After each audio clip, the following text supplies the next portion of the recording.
नमस्कार मित्रों, मैं रजनीकांत पाठक स्वागत करता हूं आपका पाठक ट्यूटोरियल के ऑफिशियल यूट्यूब चैनल पाठक स्टडी मंच पर। और प्राचीन भारत के इस सेशन में आज हम पढ़ेंगे दक्षिण भारत के राजवंशों के बारे में, जिनका इतिहास में एक अपना अभूतपूर्व योगदान है।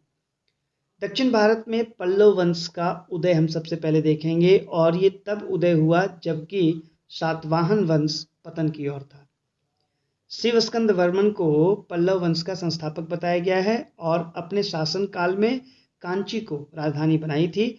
इसके प्रमुख शासक का अगर देखा जाए तो सिंह वर्मा प्रथम, शिवस्कंद वर्मन प्रथम, वीरकुर्च, सांद वर्मा द्वितीय, कुमार विष्णु प्रथम, सिंह वर्मा द्वितीय और विष्णुगुप्त। विष्णुगुप्त के बारे में बताया जाता है कि वह समुद्रगुप्त से युद्ध में पराजित हो गया और इसके बाद पल्लव वंश कमजोर पड़ गया। सिन्ह वर्मा द्वितीय के पुत्र सिन्ह विष्णु ने 575 ईस्वी में चोलों या कालाब्र की सत्ता को कुचलकर अपने साम्राज्य की पुनर्स्थापना की थी, और 670 यानी कि 670 ईस्वी में परमेश्वर वर्मा प्रथम गद्दी पर बैठा। उसने चालुक्य राजा विक्रमादित्य प्रथम को आगे बढ़ने से रोका, और हालांकि चालुक्यों ने पल्लवों के एक प्रसिद्ध शत्रु पांड्य राजा अरिकेसरी मारवर्मा से हाथ मिलाया और परमेश्वर वर्मा प्रथम को पराजित कर दिया। पल्लव वंश में ही देखा जाए तो 695 में परमेश्वर वर्मा प्रथम की मृत्यु हो गई और एक शांति प्रिय शासक नरसिंह वर्मा द्वितीय उसका उत्तराधिकारी बना, जिसने कांची के प्रसिद्ध कैलाश मंदिर बनवाने के लिए काफ़ी प्रयत्न किए और बनवाया। 722 ईस्वी में अपने बड़े बेटे की अचानक मृत्यु के दुख में उसकी मृत्यु हो गई। 722 में उसका छोटा पुत्र परमेश्वर वर्मा द्वितीय गद्दी पर बैठा और 730 में बिना वारिस के ही मृत्यु को प्राप्त हो गया, और इस कारण से पल्लव राज्य में एक अव्यवस्था व्याप्त हो गई। साम्राज्य के कुछ अधिकारियों और रिश्तेदारों ने घरेलू युद्ध के बाद नंदी वर्मा द्वितीय को गद्दी पर बैठा दिया, और जिसकी विवाह राष्ट्रकूट राजकुमारी रीता देवी के साथ हुई, और पल्लव वंश को फिर से राज्य प्राप्त हुआ। दंती वर्मा जो 796 से 846 ईस्वी तक 54 वर्षों तक जिसने शासन किया, पहले राष्ट्रकूट शासक दंतीदुर्ग के द्वारा और फिर पांड्य शासक के द्वारा पराजित हुआ। 846 में नंदी वर्मा तृतीय उसका उत्तराधिकारी बना, और फिर नंदी वर्मा तृतीय का उत्तराधिकारी नृपतुंग वर्मा था। उसके दो भाई अपराजित वर्मा और कंप वर्मा थे। तो ये थी इंपॉर्टेंट जानकारियाँ पल्लव वंश के बारे में। इसके प्रश्न एग्जाम्स में आते हैं। अब हम पढ़ेंगे चालुक्य के बारे में। चालुक्य के इतिहास को 3 कालों में बांटकर देखा जाता है। पहला है प्रारंभिक पश्चिम काल 6ठी शताब्दी से 8वीं शताब्दी, और ये हैं बादामी या वातापी के चालुक्य। पश्चात पश्चिम काल 7वीं से 12वीं शताब्दी तक, ये हैं कल्याणी के चालुक्य। और पूर्वी चालुक्य काल जो 7वीं से 12वीं शताब्दी तक आते हैं, और ये हैं वेंगी के चालुक्य। पुलकेशिन प्रथम जो 543 से 566 ईस्वी तक जिसने शासन किया है, बादामी चालुक्य वंश का प्रथम शासक था, जिसकी राजधानी बीजापुर में वातापी थी। कीर्तिवर्मा प्रथम 566 से 596 उसका उत्तराधिकारी था, और जब इसकी मृत्यु हुई तब राजकुमार पुलकेशिन द्वितीय बच्चा था और सिंहासन खाली रहा। राजा के भाई मंगलेश 597 से 610 ईस्वी को एक संरक्षक शासक के रूप में नियुक्त किया गया था।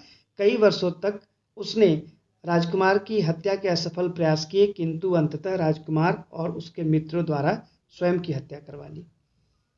पुलकेशिन प्रथम का पुत्र पुलकेशिन द्वितीय 610 से 642 हर्षवर्धन के समकालीन था और चालुक्य का सबसे प्रसिद्ध राजा हुआ। उसके शासनकाल में कर्नाटक का इतिहास सर्वश्रेष्ठ माना जाता है। उसी ने नर्मदा के तट पर हर्षवर्धन को पराजित किया था। कौशल और कलिंग पर आधिपत्य पाने के पश्चात पुलकेशिन द्वितीय के भाई कुब्ज विष्णुवर्धन द्वारा पूर्वी चालुक्य वंश यानी कि वेंगी की स्थापना हुई।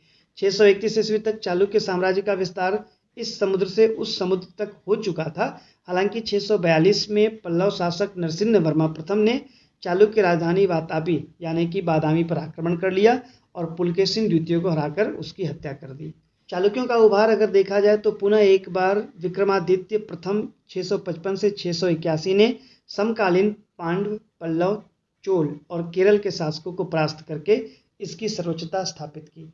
विक्रमादित्य द्वितीय 733 से 745 ने पल्लव साम्राज्य के एक बड़े हिस्से पर अपना अधिकार जमा लिया था और पल्लव राजा नंदी वर्मन द्वितीय को परास्त कर दिया था। विक्रमादित्य द्वितीय का पुत्र कीर्ति वर्मा द्वितीय 745 में राष्ट्रकूट वंश के संस्थापक दंती दुर्ग द्वारा हरा दिया गया।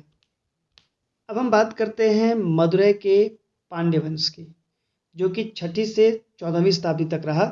दक्षिण भारत में शासन करने वाले वंशों में एक प्रमुख वंशीय पांड्य वंश रहा था। इसका वर्णन कौटिल्य के अर्थशास्त्र में भी और मैगस्थनीज के इंडिका में भी मिलता है। इसका प्रसिद्ध शासक नेंडुजेलियन था, जिसने मदुरै को अपनी राजधानी बनाई थी और मदुरै में एक तमिल साहित्यिक अकादमी की भी स्थापना की गई, जिसे संगम कहा जाता है। उन्होंने त्याग के वैदिक धर्म को अपनाया और ब्राह्मण पुजारियों को संरक्षण दिया। उनकी शक्ति एक जनजाति कालभ्य के आक्रमण से घटती चली गई। 6वीं शताब्दी के अंत की बात करें तो पांड्यों का पुनः उदय हुआ और एक महत्वपूर्ण शासक दुंदुगन, जो 590 से 620 तक था, उसने कालभ्रों को पराजित किया और पांड्य के गौरव की फिर से स्थापना की। अंतिम पांड्य राजा पराक्रम देव था, जो दक्षिण के विस्तार की प्रक्रिया में उसफ खान यानी मोहम्मद बिन तुगलक का वायसराय, उसके द्वारा वो पराजित किया गया। चोल साम्राज्य की अगर बात करें 9वीं से 13वीं शताब्दी, तो ये भी दक्षिण भारत के एक प्रसिद्ध वंश में था, जिसने तंजौर को अपनी राजधानी बनाई थी और तमिलनाडु और कर्नाटक के कुछ हिस्सों पर शासन भी किया था। इसके आरंभिक शासक कारिकाल चोल थे, जिन्होंने 2री शताब्दी में शासन किया। 850 में पांड्य पल्लव युद्ध के दौरान विजयालय में तंजौर में अपना आधिपत्य जमा लिया और राज्याभिषेक को सफल बनाने के लिए तंजौर में एक मंदिर भी बनवाया। इस दौरान श्रवणबेलगोला में गोमतेश्वर की एक विशाल प्रतिमा भी स्थापित कराई गई। विजयालय का पुत्र आदित्य प्रथम 871 से 901 उसका उत्तराधिकारी बना। राजराज प्रथम 985 से 1014 यानी 1014 के शासन काल के समय चोल अपने शीर्ष पर था। उसने राष्ट्रकूटों से अपना क्षेत्र वापस तो लिया और साथ ही साथ चोल शासकों में सबसे अधिक शक्तिशाली राजा बनकर उभर कर आया। उसने तंजावुर यानी तमिलनाडु में भगवान शिव के एक सुंदर मंदिर को बनवाया, जिसका नाम राजराजेश्वर रखा गया। इसके बाद राजराज का पुत्र राजेंद्र चोल 1014 से 1044 ईस्वी तक जो शासक रहा, उसने एक महत्वपूर्ण शासक के रूप में उड़ीसा, बंगाल, वर्मा, अंडमान और निकोबार द्वीप समूह पर आधिपत्य स्थापित कर लिया और इस दौरान भी चोल वंश अपनी चरम सीमा पर था। इसने श्रीलंका पर भी कब्जा किया था। इसके बाद कुलोतुंग प्रथम 1070 से 1122 ईस्वी तक प्रमुख चोल शासक के रूप में उभरा और इसने 2 साम्राज्यों वेंगी के पूर्वी चालुक्य और तंजावुर के चोल साम्राज्य को आपस में जोड़ दिया और सदी के लंबे शासन के बाद 1122 में कुलोतुंग प्रथम की मृत्यु हो गई और उसका पुत्र विक्रम चोल, जिसे त्याग समुद्र भी कहते हैं, वो उत्तराधिकारी बना। चोल वंश का अंतिम शासक राजेंद्र तृतीय, जिसने कि 1246 से 1279 तक शासन किया और यह एक कमजोर शासक था, जिसने पांड्यों के समक्ष समर्पण कर दिया और बाद में मलिक काफूर ने 1310 में इस तमिल राज्य पर आक्रमण किया और चोल साम्राज्य समाप्त हो गया। अब पढ़ते हैं राष्ट्रकूट के बारे में। राष्ट्रकूट ने चालुक्यों को उखाड़ फेंका था और फिर शासन स्थापित किया। दंती तुर्क 735 से 756 ईस्वी तक इसने शासन किया और इसने इस साम्राज्य की स्थापना भी की थी। राष्ट्रकूटों ने, जैसा मैंने बताया, चालुक्यों को उखाड़ फेंका और 975 ईस्वी तक शासन किया। दंती दुर्ग के उत्तराधिकारी कृष्ण प्रथम 756 से 774 तक शासक रहा और इसने द्रविड़ शैली के एलोरा के प्रसिद्ध कैलाशनाथ मंदिर का निर्माण कराया। एक अन्य शासक गोविंद द्वितीय, ध्रुव, गोविंद तृतीय और अमोघ वर्ष नृपतुंग प्रथम ने 814 से 887 तक शासन किया। ये सारे इस वंश के महान शासक में गिने जाते हैं। अमोघ वर्ष इस वंश का सबसे महान शासक था और वह गोविंद तृतीय का पुत्र था। इसके बारे में अरबी यात्री सुलेमान ने भी जानकारी दी है, जो 851 में उसके दरबार में आया था और अपनी पुस्तक में उसने लिखा कि उसका साम्राज्य उस समय के दुनिया के 4 बड़े साम्राज्यों में से एक था। इसी दौरान भारत में आए अरबी यात्री अल मासदी ने भी राष्ट्रकूट राजा को भारत का महानतम राजा कहा है। उसके द्वारा स्थापित राजवंश जिसकी राजधानी कल्याणी कर्नाटक थी, बाद के कल्याणी के चालुक्य भी कहलाने लगे। आरंभ में वो बादामी के चालुक्य थे। तैलप ने 974 से 997 तक यानी कि 997 ईस्वी तक शासन किया और ये राष्ट्रकूट जो 735 से स्टार्ट हुआ और 997 तक जाकर खत्म हो गया। आगे बात करते हैं हम प्रतिहार वंश के बारे में। और प्रतिहार को गुर्जर प्रतिहार भी कहा जाता है, ऐसा शायद इसलिए क्योंकि बताया जाता है कि मूलतः ये गुजरात या दक्षिण पश्चिम राजस्थान के थे। नागभट्ट प्रथम ने सिंध से राजस्थान में घुसपैठ करने वाले अरबी आक्रमणकारियों से पश्चिम भारत की रक्षा की। इसे लगातार हार का सामना करना पड़ा, लेकिन फिर भी सर्वाधिक राष्ट्रकूट शासकों को इसने पराजित किया। प्रतिहार शक्ति मिहिर भोज, जो भोज के नाम से भी प्रसिद्ध है, की सफलता के बाद पुनः प्रतिहार ने अपने गौरव को पाया। विख्यात अरबी शास्त्री सुलेमान को इसने आकर्षित किया था। सुलेमान ने अपने लेखों में इसके बारे में बातें लिखी हैं।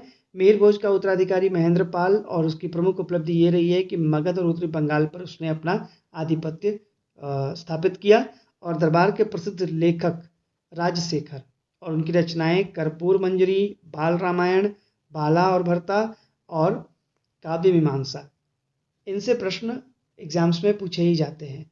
महेंद्र पाल की मृत्यु के साथ ही सिंहासन के लिए संघर्ष शुरू हो गया। भोज द्वितीय ने गद्दी कब्जा कर ली और जल्द ही सौतेले भाई महीपाल प्रथम ने खुद को सिंहासन का वारिस घोषित कर लिया। राष्ट्रकूट शासक इंद्र तृतीय ने दक्कन वापसी से महीपाल को उसके आक्रमण से लगे घातक झटके से संभलने का मौका मिला। महीपाल का पुत्र और उत्तराधिकारी महेंद्र पाल प्रथम अपने साम्राज्य को बनाने में कायम रहा। आगे देखते हैं पाल वंश के बारे में। 9वीं शताब्दी में जब अरबी व्यापारी सुलेमान भारत में आया था तो उसने पाल साम्राज्य को रूमी कहकर संबोधित किया था। पाल साम्राज्य की स्थापना 750 ईस्वी में गोपाल ने की थी और यह एक बौद्ध था। उसने ओदंतपुरी बिहार शरीफ जो कि बिहार जिला में है में एक बौद्ध विहार की स्थापना की थी। इसका उत्तराधिकारी धर्मपाल बना जिसने अपने राज्य को महानता पर पहुंचाया। उसके नेतृत्व में राज्य का विस्तार हुआ और लगभग संपूर्ण बंगाल और बिहार एक हिस्से में आ गए। 32 वर्ष के शासन के बाद धर्मपाल की मृत्यु हो गई और अपना विस्तृत साम्राज्य अपने पुत्र देवपाल के लिए वो छोड़ दिया, जो कि 810 में गद्दी में बैठा और उसने 40 वर्षों तक शासन किया। उसने असम में प्राग ज्योतिषपुर, उड़ीसा के क्षेत्रों और आधुनिक नेपाल के क्षेत्रों पर भी अपना नियंत्रण स्थापित कर लिया था। उसने एक प्रसिद्ध बौद्ध लेखक हरिभद्र को संरक्षण दिया। कवि, बौद्ध कवि और लोकेश्वर शतक के लेखक वज्रदत्त देवपाल के ही राजदरबार में विभूषित होते थे। ये सारी जानकारियां वैसी जानकारियां हैं जो एग्जाम में एकदम से पूछ ही दी जाती हैं, तो हमें चाहिए कि इन सब चीज़ों को हम नोट बना लें और इसकी हम एक अच्छे से तैयारी करें। अब हम आगे बढ़ते हैं, सेन वंश के बारे में पढ़ते हैं, जिसने कि पालों के बाद बंगाल पे शासन किया। इसका संस्थापक सामंत सेन था, जो ब्रह्म क्षत्रिय भी कहलाता था। उसके बाद उसके पुत्र सेमंत सेन गद्दी पर बैठा और बंगाल की अस्थिर राजनीतिक स्थिति का लाभ उठा करके स्वतंत्र रियासत के रूप में प्रमुखता से अपने आप को स्थापित कर दिया। हेमंत सेन का पुत्र विजय सेन, जो कि प्रसिद्ध राजा रहा, उसने संपूर्ण बंगाल पर नियंत्रण स्थापित किया। इसकी उपलब्धियां थी परमेश्वर, परम भट्टारक और महाराजाधिराज, इसने अपनी उपाधि रखी थी। कवि श्री हर्ष ने उसकी प्रशंसा में विजय प्रशस्ति की रचना की थी। विजय सेन का उत्तराधिकारी बल्लाल सेन, जो कि एक प्रसिद्ध विद्वान था, और उसके बाद लक्ष्मण सेन, और लक्ष्मण सेन के बाद साम्राज्य पतन की ओर बढ़ गया। करते हैं और देखते हैं देवगिरी के यादवों के बारे में। इसका प्रथम सदस्य यानी संस्थापक सदस्य दृघ प्रहर था। इसके पुत्र श्योन चंद्र ने अपने परिवार के लिए राष्ट्रकूटों से जागीरदार प्राप्त किया था। भिल्लम यादव साम्राज्य के संस्थापक थे, जो एक शताब्दी तक ये साम्राज्य कायम रहा। इसमें सिन्हन यानी कि देवगिरी के यादव वंश में सिन्हन एक सबसे बड़ा शक्तिशाली शासक होकर सामने आया। अपनी सफलता से उत्तेजित होकर के इसने उत्तर के परमार और गुजरात के चालुक्यों से युद्ध छेड़ा। उसने परमार राजा अर्जुन वर्मन को पराजित कर दिया, उसकी हत्या कर दी। और इसके समय में, सिंह वर्मन के समय में, यादव राज्य अपने चरम सीमा पर था। संगीत पर प्रमुख रचना संगीत रत्नाकर उसके दरबार में लिखी गई। अनंत देव, चांगदेव, ये दो प्रसिद्ध खगोल शास्त्री इसी के दरबार में हुआ करते थे। संभवतः रामचंद्र अंतिम यादव शासक रहा। मलिक काफूर ने आसानी से कंकर देव को परास्त करके उसकी हत्या कर दी और यादव राज्य को अपने कब्जे में ले लिया। तो इस प्रकार से हम देखते हैं कि दक्षिण के कुछ राजवंश जिनके प्रश्न एग्जाम्स में पूछा करते हैं, तो हम इन प्रश्नों को नोट्स में लिख लेंगे, बना लेंगे और इनको हम रटेंगे भी, ताकि हमेशा दिमाग में बना रहे और एग्जाम्स आसानी से क्रैक हो जाए। तो आज के सेशन में इतना ही, मिलते अगले सेशन में, तब तक के लिए नमस्कार, धन्यवाद।